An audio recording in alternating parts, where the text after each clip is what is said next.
আমার বাবা যখন বেঁচে ছিল তখন ক্ষেত খোলার সংসার নিয়ে এত টেনশন ছিল না, হয়তো চিন্তা করা লাগতো না। তিনি সব কিছু সময় দিত। আর আজ তিনি মারা যাওয়ার পর সংসারে যত দায় দায়িত্ব বহন করতে হয়। আগে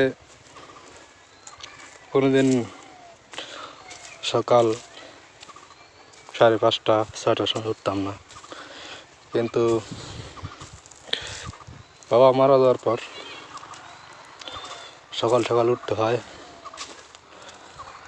ক্ষেত খোলার কাজ করতে হয়, আর রাত্রে শোয়ার সময় একটা টেনশন নিয়ে ঘুমাইতে হয় যে কালকে এটা ওটা করতে হবে। কারণ এখন আর বাবা বেঁচে নেই, বাবা মারা গেছে।